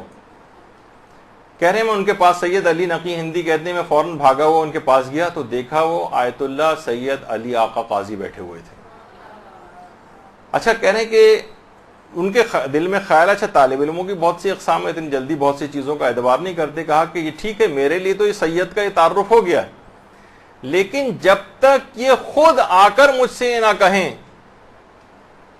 تب تک میں یقین نہیں کروں گا، مجھے اطمینان نہیں ہوگا، مجھے مزید اطمینان چاہیے۔ دیکھیے جیسے حضرت ابراہیم نے کہا تھا کہ نہیں مجھے مزید اطمینان چاہیے، یہ ایسا نہیں تھا کہ وہ ان کو اطمینان نہیں تھا، لیکن بہت ساری اس کی وجوہات ہوتی ہیں بعض اوقات۔ اب انہوں نے فوراً مسجد سہلا سے عبادت کے لیے اور عمل کے لیے مسجد کوفہ کا رخ کیا، سید علی نقی ہندی، اور اس زمانے میں مسجد کوفہ، اور وہاں جا کر اعتکاف میں بیٹھ گئے، اور کہا کہ جب تک حضرت حجت کی طرف سے واضح طور پر علی آقا قاضی مجھے خود آ کر نہیں کہیں گے تب تک میں ان کی تقلید میں نہیں جاؤں گا، اور جب تک میں اعتکاف میں مسلسل بیٹھا رہوں گا۔ دیکھیے ایسی تڑپ بھی ہونی چاہیے، ایسا حوصلہ بھی ہونا چاہیے۔ ہم جیسا اگر ہو تو 5-7 دن ہی گزریں گے تو اس کے بعد گھر کی یاد ستانے لگے گی، اور اس کے بعد فوراً اعتکاف توڑ کے ہی نہ آ جائے کہیں وہاں سے، تو یقیناً پھر ہمیں وہ چیزیں بھی حاصل نہیں ہوتی۔ تو کہہ رہے ہیں کہ ابھی میں اعتکاف میں بیٹھا تھا، ابھی چند دن ہی گزرے تھے، اچانک سے ایک روز کسی نے مجھے پیچھے سے نام لے کے پکارا، علی نقی ہندی۔ میں نے مڑ کر دیکھا تو وہ آیت اللہ مرزا سید علی آقا قاضی تھے، اور آیت اللہ علی آقا قاضی خود تشریف لے آئے تھے، اور کہا، میرے پاس آئے اور کان میں آ کے کہا جتنے مسائل فقہ مجھ سے پوچھنے پوچھ لو، میں تم کو اپنا فتویٰ بتاؤں گا۔ میں نے ان سے جتنے بھی مسائل تھے جو ضروری میرے دماغ میں تھے وہ پوچھے۔ اس کے بعد آیت اللہ علی آقا قاضی میرے کان میں کہہ کے چلے گئے کہ ان مسائل کے اوپر عمل کرو، لیکن خبردار اس واقعے کی اطلاع کسی اور کو مت دینا۔ اس کے بعد سید علی، میں نے ان کے مرنے کے بعد، آیت اللہ کے مرنے کے بعد انہوں نے واقعہ دوسروں کو بتایا تھا۔ علی نقی ہندی کہتے ہیں کہ جب تک وہ زندہ رہے میں ان کی تقلید میں رہا، اور انہی سے میں مسائل پوچھنے کے لیے جاتا تھا، یہاں تک کہ جب آیت اللہ علی آقا قاضی کا انتقال ہو گیا تو کہہ رہی ہیں اس کے بعد بھی میری یہ حالت رہی کہ جب بھی کوئی مسئلہ مجھے پیش آتا تھا اور مجھے اس کا حل معلوم نہیں ہوتا تھا، علی آقا قاضی خواب میں آ کر مجھے اس مسئلے کی تعلیم کرتے تھے۔ اللہم صلی علی محمد۔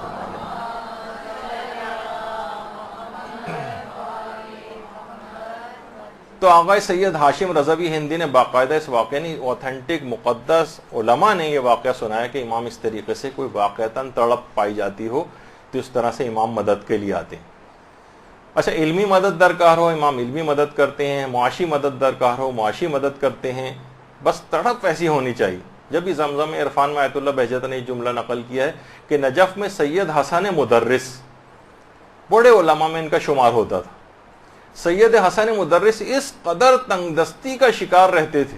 واقعتاً ہمیں دیکھنا چاہیے کہ علماء نے آج تک ہم ان کا بیٹھ کے اتنے سالوں بعد تذکرہ کر رہے ہیں ان کی انہی خصوصیات کی بنا پر، عیش و عشرت میں جو افراد مبتلا ہیں ان کو نسین منسیہ ایسے کتنے ہزاروں لاکھوں لوگ گزر چکے ہوں گے جن کا کوئی ذکر اور تذکرہ نہیں. حسن مدرس اس قدر تنگ دستی کے عالم میں تھے کہ بیوی بچوں کو پورے دن میں ایک وقت بھی پیٹ بھر کے کھانا نصیب نہیں ہوتا تھا, اتنی تنگ دستی تھی. انہوں نے امام زمانہ علیہ السلام کو 40 روز تک عریضہ لکھا. اچھا یہاں ایک اور بات میں روک دوں بیچ میں, میرا ارادہ تھا اگرچہ وقت نہیں ملا, کہ آج کل ایک تحریک سی عریضے کے خلاف بھی شروع ہوئی ہے. عریضہ بیکار چیز ہے, یہ لوگ کس قوم کس اس میں لگی ہوئی ہے, بس امام کو خطوں میں لکھ کے ڈال رہے ہیں, اور تنقید ہو رہی ہے, اور بہت سارے وہابیت اس طرح سے بہت سی صورتوں میں سرایت کر رہی ہے. تو فرماتے ہیں 40 روز تک آغا سید حسن مدرس نے امام زمانہ کو عریضہ لکھا. کہہ رہے ہیں 40 دن ابھی گزرے نہیں تھے کہ گھر میں انہوں نے امام زمانہ کی آواز سنی. اللہم صلی علی محمد.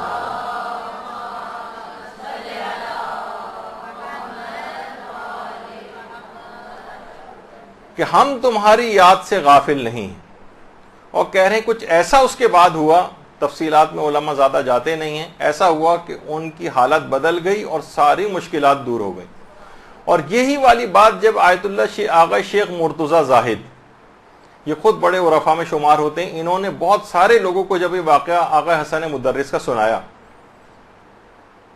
لوگوں کو سنایا انہوں نے, تو ایک اور عالم دین تھے, وہ بھی اسی قدر تنگ دستی کے اندر مبتلا تھے, اور انہوں نے بھی 40 روز تک امام زمانہ علیہ السلام کو عریضہ لکھنے والا یہ والا عمل کیا. وہ اس کے بعد فرماتے ہیں, خود آغا بہجت کے الفاظ ہیں جو باقاعدہ انٹرنیٹ کے اوپر ایک ویڈیو کے اندر بھی آغا بہجت نے وہ چیز بتائی, کہ وہ فرماتے ہیں کہ بس میں نے 40 روز عریضہ لکھا, اور اس دوران کچھ ایسا ہوا کہ اس کے بعد کوئی لگا کہ کوئی گویا مشکل ہی نہیں رہی تھی, ساری ہی مشکلیں حل ہوتی چلی گئی. اللہم صلی علی محمد.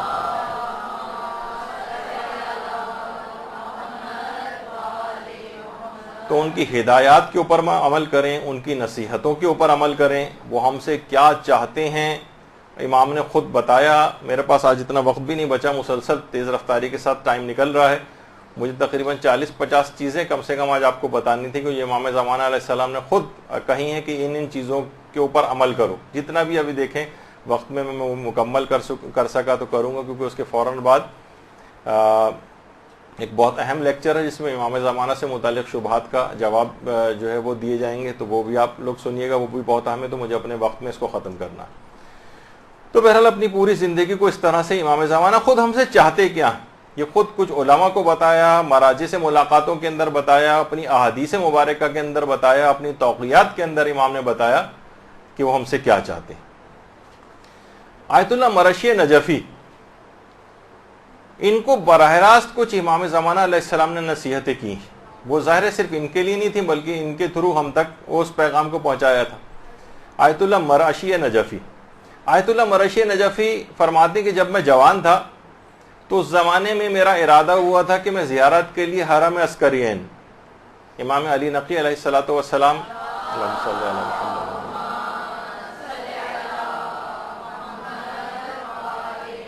اور امام حسن عسکری علیہ الصلوۃ والسلام اللہم صلی علی محمد.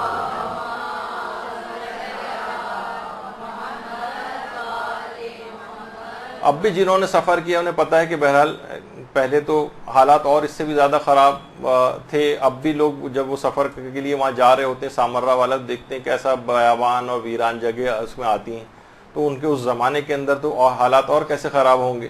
اب تو ماشاءاللہ یہ جو حرم عسکرین ہے, اب تو نئی زری بھی وہاں پر جو ہے وہ لگی ہے, اور اندر جو تو ایک درود بھیجیے محمد علیہ محمد صلی اللہ علیہ وسلم.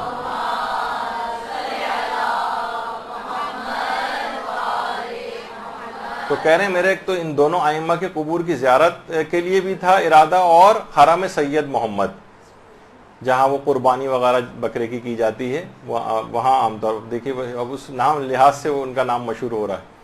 تو بہرحال کہہ رہے ہیں اس طرف جاتے ہوئے میں راستہ بھول گیا, راستہ گم ہو گیا, اور اتنا وقت گزر گیا کہ میری حالت خراب ہو گئی, شدید ترین گرمی تھی, مجھے غش آنے لگے, یہاں تک کہ راستہ نہیں ملا, اور یہاں تک کہ میں بالکل جاں بلب ہو گیا اور مجھے اپنے بچنے کی بھی امید نہیں رہی.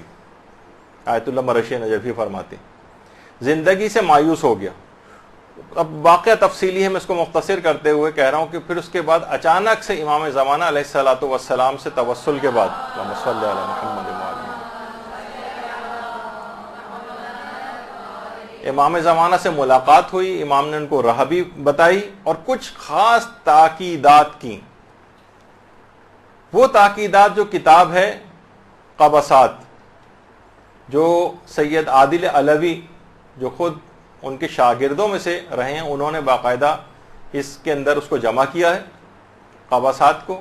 قبسات میں وہ سب چیزیں جمع کی ہیں اور اس کا اردو ترجمہ بھی خورشید فقاہت کے نام سے ہو چکا ہے. یہ اگرچہ کتاب بہت زیادہ اویلیبل مارکیٹ میں نظر نہیں آتی، پرانی کسی کے پاس رکھی ہو، تو کسی کو کوئی انٹرسٹ بھی نہیں ہے، تو اس لحاظ سے کتابیں دوبارہ چھپی بھی نہیں ہیں.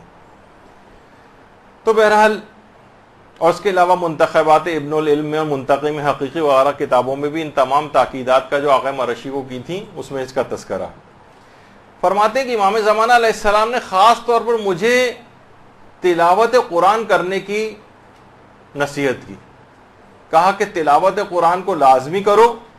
اچھا، کتنی دیکھیے ہماری اپنی زندگیوں میں ہم دیکھتے ہیں کہ تلاوت قرآن ختم ہوتی چلی جا رہی، بس رمضان آتا ہے تو تھوڑا بہت قرآن ہاتھ میں اٹھا لیتے ہیں، ورنہ قرآن ویسے ہی بند رکھا رہتا ہے.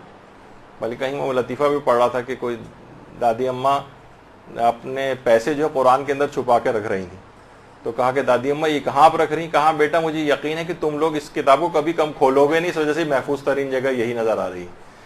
تو بہرحال یہ حالت ہو گئی ہے لوگوں کی. تو ایک عجیب، ورنہ بہار ہے قرآن کی لوگوں کی زندگیوں میں، اس لحاظ سے قرآن رائج رہے، نوجوان بچے قرآن کو پڑھیں اور ان کو اس طرح کے مواقع میسر ہوں، ایسے پروگرامز ان لوگوں کے لیے کروائے جائیں. اجتماعی جو ہے تلاوت قرآن کے سلسلے میں جو ہے حرموں کے اندر بھی جو ہے اس طرح سے تقاریب منعقد ہوتی ہیں. لوگوں کے اندر بیدار کرنے کے کچھ ایسے اقدامات ہونے چاہیے. تو امام نے ایک تو تلاوت قرآن کی بہت تاکید کی. اس کے علاوہ امام زمانہ علیہ السلام نے نماز تلاوت قرآن کے ساتھ نماز شب کی بھی تاکید کی، اور بلکہ نماز شب اور تلاوت قرآن کے لیے امام نے فرمایا کہ اے سید، ایک جملہ کہا، اے سید ان اہل علم پر افسوس ہے کہ وہ خود کو ہم سے نسبت دیتے ہیں اور ان اعمال کو انجام نہیں دیتے. تو خاص طور پر جو دینی طالب علم ہیں یا جو اہل علم حضرات ہوں، وہ تو علی الخصوص کبھی بھی نماز شب کو اور تلاوت قرآن کو فراموش نہ کریں. امام زمانہ نے باقاعدہ شکایت کی ہے اہل علم افراد کی کہ یہ خود کو ہم سے نسبت دیتے ہیں اور ان دونوں چیزوں سے غافل ہیں، یعنی تلاوت قرآن اتنی انجام نہیں دیتے اور نماز شب نہیں پڑھتے. اس کے بعد ہے زیارت قبور ائمہ اور اولاد ائمہ کی تاکید کی امام نے. اب تو ماشاءاللہ اس میں لوگ جانے لگے ہیں، البتہ قبور ائمہ، لیکن ایران وغیرہ جاتے ہیں تو وہاں پہ لوگ کبھی کوئی لے جانا بھی چاہے کہ چلیں یہاں پہ بہت سے امام زادوں کے قبور بھی ہیں، وہاں چلیں تو لوگ زیادہ انٹرسٹ نہیں لیتے. امام نے اولاد ائمہ کے قبور کی زیارت کی بھی تاکید کی کہ ان کے قبور پہ بھی جایا جائے. اس کے علاوہ پھر امام نے احترام ذریت سادات کی تاکید کی. اب میں اس کی تفصیل میں نہیں جا رہا، نہ ان کے الفاظ نقل کر رہا ہوں، صرف ہیڈنگز آپ کو بتا رہا ہوں کہ بس کافی کہ امام نے تاکید کی ہے تو ہمیں اس کو.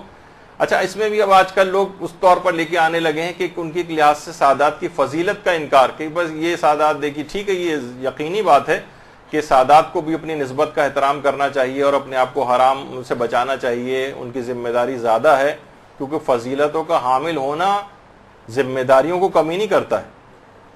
تو جتنی فضیلت آپ کی ہوگی اتنا ہی ذمہ داریوں کو ادا کرنا پڑے گا. وہ ایک اپنی الگ جگہ بات ہے، لیکن دیگر افراد کو چاہیے کہ ان کی بہرحال عزت و احترام میں کمی نہ کرے. امام نے اس کی تاکید کی ہے. اور اس کے علاوہ جو دیگر علماء کی قبور ہیں، شہداء کی قبور ہیں، صالحین کی قبور ہیں، وہاں بھی ضرور گاہے بگاہے زیارت کے لیے جائیں. کتنے افراد ہیں، اپنے رشتہ دار ہیں، لوگ سالہ سال اپنے والدین کی قبروں پر نہیں جاتے ہیں، سالہ سال گزرتے چلے جاتے ہیں، جب وہاں قبروں سے اندازہ ہو رہا ہوتا ہے کہ یہاں سالوں سے کوئی نہیں آیا ہے. تو بہرحال اس کی تاکید امام نے کی. عورتیں بھی قبرستان جا سکتی ہیں، اپنے نجاست کی حالت میں بھی جا سکتی ہیں. لوگ اتنے زیادہ سوال پوچھتے ہیں کہ بیچ میں چلیں یہ والا فقہی مسئلہ بھی آ گیا. اس کے علاوہ امام نے خاص طور پر آیت اللہ مرشی کو اس بات کی تاکید کی کہ امیر المومنین علیہ السلام کا جو خطبہ شقشقیہ ہے، اللہم صلی علی محمد وعلی محمد،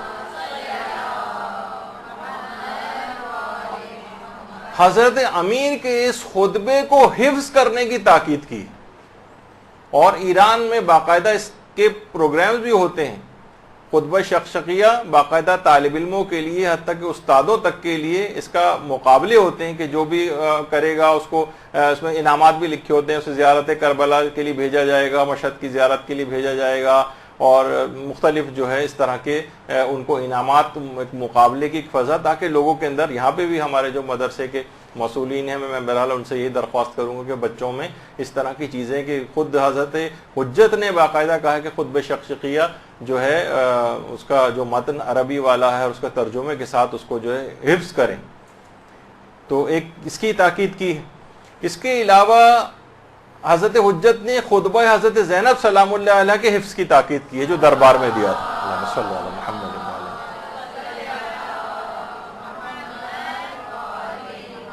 باقاعدہ مدارس میں مسئولین کو بچوں کو سلیبس میں شامل کر کے یہ چیزیں حفظ کروانی چاہیے۔ امام زمانے کی خواہش تھی کہ آیت اللہ مرشی نجفی تک سے یہ بات کہی، اور اسی طریقے سے امام نے خاص طور پر والدین کی خدمت کی تاکید کی ہے، خواہ وہ زندہ ہوں یا مر گئے ہوں۔ اب مرنے کے بعد خدمت کیسے ہوگی؟ یقیناً ان کے واجبات کو انجام دینا، ان کے لیے دعائے خیر کرنا، ان کے لیے تلاوت قرآن کرنا، ان کے لیے اعمال صالحہ انجام دینا، ان کے لیے حج و عمرہ و زیارات کا ثواب کو ہدیہ کرنا وغیرہ وغیرہ، جتنی بھی چیزیں خواہ زندہ ہوں خواہ انتقال کر گئے ہوں، خاص طور پر تاکید کی ہے۔ اور ایک اور چیز جس کا آج کل بڑا مذاق اڑایا جانے لگا ہے، امام زمانہ علیہ السلام نے آیت اللہ مرشی سے کہا کہ ایک عقیق جس پر 14 معصومین کے نام کندہ کیے جائیں اور اس کو میت کے منہ میں رکھنے کی تاکید کی، اور الحمدللہ مدرسے کو بھی افتخار رہا ہے کہ باقاعدہ ہم نے اس میں اپنے کفن بیگ کے اندر عقیق کے اوپر باقاعدہ پرنٹنگ کروا کے ائمہ کے نام اور وہ اس میں، تاکہ مردے کے منہ میں رکھا جا سکے۔ اور اس چیز کو آغا سیستانی نے بھی، اور جتنے مراجع جنہوں نے العروۃ الوثقی پہ حاشیہ لکھا ہے، سب نے اس کی تاکید کی اور عروہ کے اندر اس کو جو ہے نقل کیا۔ امام زمانہ نے الگ سے آیت اللہ مرشی کو اس بات کی تاکید کی تھی کہ، اور ابھی بھی کسی کو چاہیے تو ہمارے یہاں مدرسے سے اویلیبل ہوتا ہے، کوئی الگ سے کسی کے پاس کفن موجود بھی ہے تو الگ سے بھی عقیق لے سکتا ہے۔ اچھا، پھر اس کے بعد امام زمانہ علیہ السلام نے نماز جماعت میں شرکت کی تاکید کی، اس میں بھی جتنی ممکن ہو سکے، اور بہرحال کچھ ایسے انتظامات مساجد کے اندر کرنے چاہیے کہ بہت زیادہ گھنٹہ بھر ایک مسجد کے اندر نماز کے اوقات میں لگ جاتا ہے، تو لوگ عام طور پر اس وجہ سے بھی اس میں شریک نہیں ہو پاتے ہیں۔ جس قدر ممکن ہو اختصار کے ساتھ، ایران میں اس طرح سے ہوتا ہے کہ بس اختصار کے ساتھ نماز ہوئی اور ختم ہوگی تاکہ لوگ آرام سے آ جا سکیں، گھنٹہ بھر نہ لگے، تاکید کی۔ اس کے علاوہ امام نے فقہ، حدیث اور تفسیر قرآن کے مطالعے کی تاکید کی، روزانہ کی بنیاد پر فقہی مسائل، احادیث مبارکہ، تفسیر سے ایک نہ ایک صفحہ آپ ضرور پڑھنے کی عادت ڈالیں، امام زمانہ کی خواہش ہے، امام زمانہ ہم سے یہ چاہتے ہیں۔ اس کے علاوہ امام نے نہج البلاغہ اور صحیفہ کاملہ کا مطالعہ کرنے اور اس کی دعاؤں کو حفظ کرنے کی تاکید کی۔ مثلا بچوں کو واقعتاً دعائے عافیت ہے، والدین کے حق کی دعا ہے، یا جو بڑے ہو گئے ہیں ان کے لیے اپنی اولاد کے حق کی دعا ہے، موت کو یاد کرنے کے لحاظ سے ایک دعا ہے۔ کتنی صحیفہ کاملہ کے اندر اگر آپ دیکھیں، نہج البلاغہ کے اندر کلمات قصار، کتنے قیمتی امام کے جملے اس کے اندر ہیں، باقاعدہ کورس سلیبس کے اندر یہ چیز شامل ہونی چاہیے۔ ان دعاؤں کو باقاعدہ، بچے آپ دیکھیں کتنے بڑی بڑی چیزیں، اتنی موٹی موٹی کتابیں پوری حفظ کر لیتے ہیں، تو یہ ایک دو صفحے کی چیزیں، دعائیں نہیں یاد کر سکتے، وہ بالکل کر سکتے ہیں، بس ہم اس میں دلچسپی نہیں لیتے۔ اچھا، اس کے بعد واقعہ بڑا تفصیلی ہے، بہرحال آخر میں آیت اللہ مرشی نجفی نے کہا کہ مولا مجھے کچھ دعا دیجیے اس ملاقات میں۔ امام علیہ السلام نے پھر آیت اللہ مرشی نجفی کے لیے دعا کی اور اپنے دستے دعا کو بلند کیا اور یہ دعا دی کہ پروردگارہ تجھے اپنی پیغمبر اور ان کی آل کا واسطہ اس سید کو دین کی خدمت کی توفیق عطا فرما۔ دین کی خدمت کی توفیق، یہ سب سے پہلی دعا آیت اللہ مرشی نجفی کو امام زمانہ علیہ السلام نے دی، اور اسی دعا کے نتیجے میں آیت اللہ مرشی نجفی نے قم کے اندر ایشیا کی سب سے بڑی لائبریری کو قائم کر دیا. اللہم صلی علی محمد وعلی محمد. حرم معصوم قم سلام اللہ علیہ کے بالکل سامنے ان کی قبر بھی ہے, آیت اللہ مرشی نجفی کے ان کا کتاب خانہ بھی ہے, جہاں پر اور بہترین بہت ہی بڑی لائبریری جو ہے وہاں پر قائم کی گئی. اور اس کے بعد امام زمانہ علیہ السلام نے اگلی دعا کی کہ پروردگارہ اسے مناجات کی لذت و شیرینی عطا فرما. یہ بہت بڑی دعا ہے کہ جب بھی آیت اللہ مرشی نجفی اکثر و بیشتر ہاتھ میں بس ان کے رومال رہتا تھا اور اپنے آنسو پوچھتے رہتے تھے, انتہائی رقیق القلب, ہر وقت گویا آنسو آنکھوں کے اوپر رکھے رہتے تھے. مناجات کی ایسی لذت اور ایسی شیرینی عطا ہوئی تھی امام زمانہ کی دعا کے نتیجے میں. اور کہا کہ پروردگارہ اس کے لیے اس کی محبت لوگوں کے دلوں میں قرار دے اور اس کو ہر طرح کے شیطانی شر سے محفوظ فرما, خصوصاً حسد سے. الگ سے دعا کی, کیونکہ علماء کے لیے روایتوں میں ہے کہ جو صاحبان علم ہوتے ہیں ان میں آپس میں ایک حسد کی کیفیت پیدا ہو جاتی ہے, تو کہیں خدا نخواستہ علم کے بڑھنے کے ساتھ یہ چیز پیدا نہ ہو جائے. بعض اوقات اپنے ہم درسوں کے ساتھ پیدا ہو جاتی ہے, بعض اوقات صاحبان علم کی آپس میں ہونے لگتی. اور اس کے بعد امام زمانہ علیہ السلام نے تحفے میں آیت اللہ مرشی نجفی کو خالص تربت امام مظلوم یعنی خاک شفا, اللہم صلی علی محمد وعلی محمد,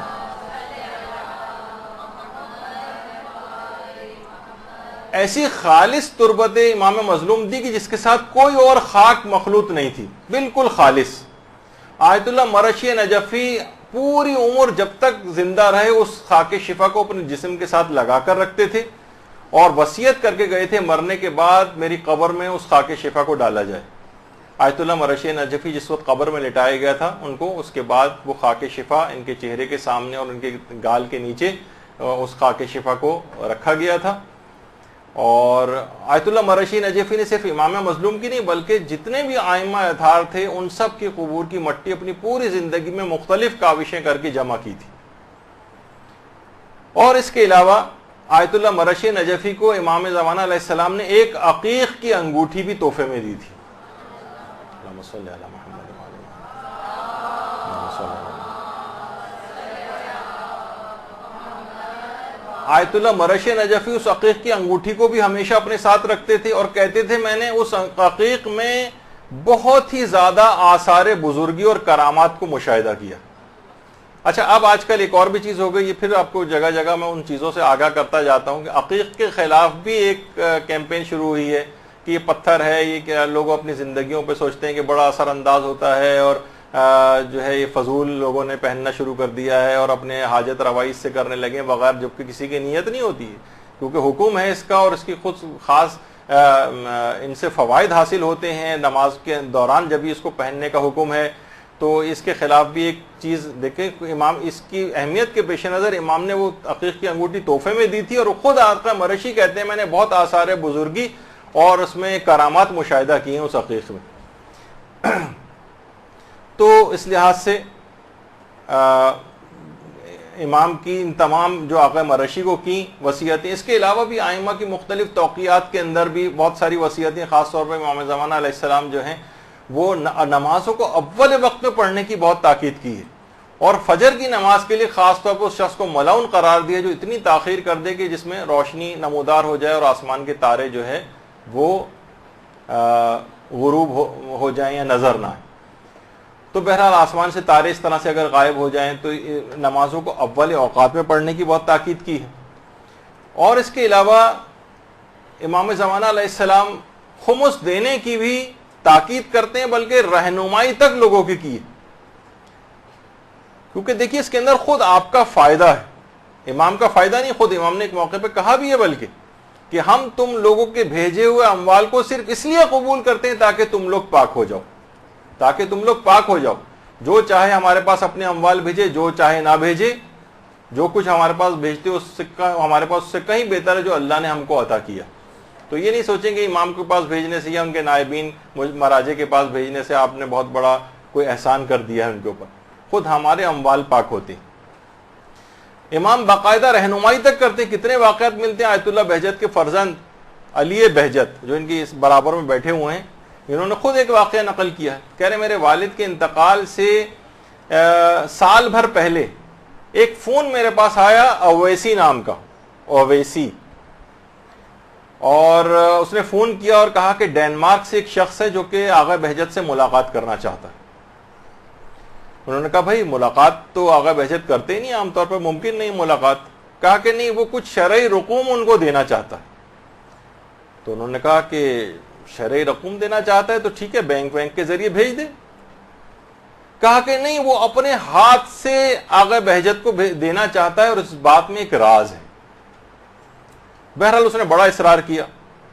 تو انہوں نے کہا بس ایک ہی چیز ممکن ہے کہ جب جمعے کی نماز کے لیے مسجد آتے ہیں آغا، تو اس وقت ان سے ملاقات کر لو اور اسی وقت اپنے ہاتھ سے دے دینا.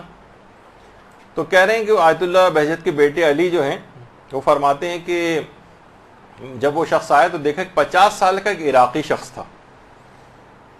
آیت اللہ بہجت مسجد کے اندر نماز پڑھانے کے لیے آئے اور نماز پڑھا کے جب واپس جانے لگے اپنے کمرے کی طرف جو برابر میں ہی تھا، تو اس نے ہاتھ بڑھا کے ان کو جو شرعی رقم دینی تھی وہ دے دی. آغا بہجت نے ظاہر ہے وہ دیکھتے بھی نہیں تھے لوگوں کی طرف، اور وہی اپنی بے نیازی سے انہوں نے رقم دوسرے کے حوالے کی. اس کے بعد اپنے کمرے میں چلے گئے. تو اس شخص نے آغا بہجت کے بیٹے علی بہجت سے کہا کہ میں 14 گھنٹے کی فلائٹ سے یہاں پر آیا ہوں. تو انہوں نے کہا بھائی آپ کو آنے کی کیا ضرورت تھی، آپ آن لائن بینک ٹرانسفر وغیرہ کر سکتے تھے. کہا کہ آپ مجھے عام آدمی نہ سمجھیں، میں ڈینمارک اور سویڈن میں میرے 5 سپر اسٹورز ہیں، بہت امیر آدمی ہوں. اچانک سے ایک دن مجھے اس بات کا احساس ہوا، میں نے بچپن میں کہیں سنا ہوا تھا کہ اموال کے اوپر خمس واجب ہوتا ہے. پھر کافر دنیا میں چلا گیا، میں بہت وہاں پیسے کمائے. اب سوچا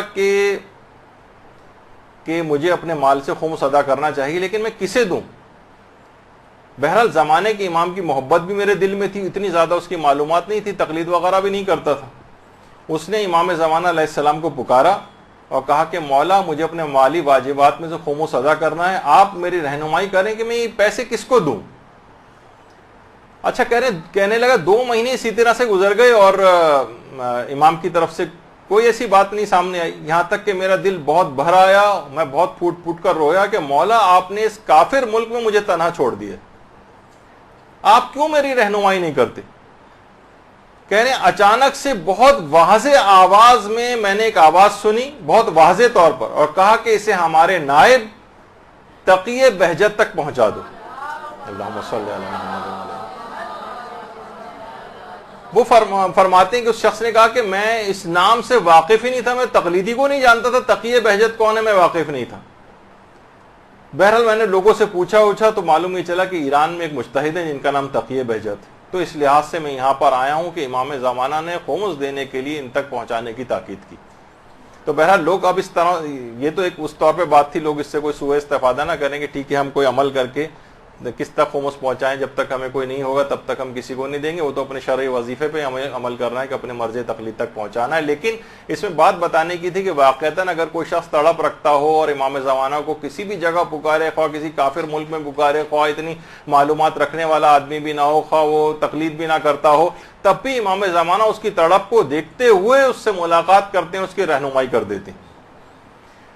تو یہ اب ایک چیز ہے کہ دیکھیے جب ہی ہے کہ ان تمام چیزوں میں اعمال کو انجام دینا ہے، خمس دینا ہے، اعمال جتنے بھی اس سے پہلے بتائیں، تلاوت قرآن کرنی ہے، نمازوں کو اول اوقات میں کرنا ہے، والدین کی خدمت کرنی ہے، جو سب کرنے والے کام. جب بھی رہبر معظم آیت اللہ خامنہئی کا ایک جملہ بڑا مشہور ہے، وہ کہتے ہیں انتظار فرج کوئی خیالی چیز نہیں، یہ عمل سے عبارت، یہ عملی چیز ہے. انتظار فرج کے معنی نہیں کہ آپ بستر کے اوپر لیٹ کے بس بیٹھے انتظار کر رہے ہیں کہ امام کب آئیں گے، اس دوران ٹی وی وغیرہ بھی دیکھ رہے ہیں، چینل وینل تبدیل کر رہے ہیں اور جو ہے کہہ رہے ہیں کہ ہم انتظار کر رہے ہیں. نہیں، ایک انتظار فرج کوئی خیالی اور تصوراتی چیز نہیں جیسے کہ لوگوں نے سمجھ لیا، یہ ایک عملی چیز ہے، عملی. اچھا اب جب عمل کریں گے تو کیا عمل کرنا ہے وہ بھی امام زمانہ نے خود ہی بتایا کہ ہم سے محبت کا مقصد واضح سنتوں پر عمل کی بنیاد پر ہونا چاہیے. بے شک ہم نے تمام ضروری نصیحتیں کر دی ہیں، خدا ہم پر اور تم سب پر گواہ. یعنی آئمہ نے اور دیگر معصومین نے، خود امام زمانہ نے سب کچھ بتا دیا، ساری شریعت آپ کے پاس ہے، ساری چیزیں. ہم سے محبت کا مقصد، تو امام فرماتے ہیں کہ ہم محبت، صرف محبت اور ان سے عقیدت کا اظہار کرنا اور بس جھکے چلے جانا ان کے نام پر، یہ نہیں. محبت کا مقصد فرماتے ہیں واضح سنتوں پر عمل کی بنیاد ہونا چاہیے، یعنی عمل نظر آنا چاہیے، واجبات پر عمل، مستحبات پر عمل، حرام کاموں سے اپنے آپ کو بچانا جو ہے یہ ہونا چاہیے. اور امام کو دو چیزیں ایسی ہیں کہ جو خود امام فرماتے ہیں کہ میں شدید اذیت میں مبتلا ہوتا ہوں ان دو چیزوں سے، اس سے اپنے آپ کو بچانا، حماقت اور جہالت. باقاعدہ روایت میں امام نے خود فرمایا کہ ہمیں شیعہ قوم کے جوہلا اور بیوقوفوں نے اور ایسے لوگوں نے جن کے دین کے مقابلے میں مچھر کا پر بھی بھاری ہے شدید اذیت پہنچائی. اس کا مطلب ہے امام کو جہالت اور حماقت اس سے شدید نفرت ہے. جہالت کیسے دور ہوگی اس کا بھی امام نے طریقہ بتایا ہے کہ ہماری غیبت میں ہمارے حدیث کے راویوں یعنی ان فقہا کی طرف رجوع کرو، یہ لوگ میری طرف سے تم پر حجت ہیں، میں خدا کی طرف سے ان لوگوں پر حجت ہوں. یعنی جہالت سے آپ کو نجات کون دلائے گا؟ مراجع کرام دلائیں گے. ہر عمل سے پہلے ان کے فرمودات، ان کے فتاوے جن کی بھی آپ تقلید میں ان کے دیکھیں، ان کے مطابق عمل کریں. امام زمانہ کی ہدایت پر یہ عمل ہے. اور ایک حکم جو تقلید ہے بالکل عقلی بھی ہے، چاہے کوئی حدیث مبارکہ نہیں بھی اگر ہو بالفرض، تب بھی عقل اس بات کا حکم دیتی ہے جو قطعی طور پر کہ کوئی بھی شخص جو دینی مسائل کا استنباط نہیں کر سکتا ہے وہ کسی جاننے والے جو کی مہارت رکھتا ہو اس کی تقلید کرے. اچھا، اب وقت جو ہے وہ پھر ختم ہو گیا ہے، اگرچہ ابھی بہت سارے تقریباً 35-40 میرے اعتبار سے ابھی چیزیں اور بیان کرنا تھیں جو امام زمانہ نے، لیکن یہ چلے ایک لحاظ سے آپ لوگوں کے لیے ہوم ورک بھی ہو گیا. انشاءاللہ اب آئندہ کبھی زندگی رہی تو اس کے اوپر مزید بات بھی کر لیں گے. لیکن یہ کہ کم سے کم اپنی زندگی کو امام زمانہ علیہ السلام کے لیے اس طور پر تو بسر کرنے کی کوشش ہمیں کرنی چاہیے کہ بالکل ان کی ہدایات کے مطابق عمل ہو. جب بھی یہ جملہ کہا جاتا ہے کہ آپ کو کوشش کرنی چاہیے کہ حبیب ابن مظاہر بن جائیں، تو امام زمانہ خود خط لکھ کے بھی آپ کو بلا لیں گے امام حسین کی طرح سے. یعنی صفات تو کچھ ایسی پیدا کریں. تو بہرحال ان کو پکاریں، ان کے لیے روئیں، ان کے لیے گڑ گڑائیں. تو بس اس شعر پہ اختتام کرتے ہیں اپنا، امام زمانہ کو یاد کرتے ہوئے کہ اے اب تیرے ہجر میں اے فہم و ذکا کے یوسف، کتنی آنکھیں ہیں جو یعقوب ہوئی جاتی ہیں. وصلی اللہ علی محمد وآلہ الطیبین الطاہرین. برحمتك يا أرحم الراحمين وصلى الله على محمد وآله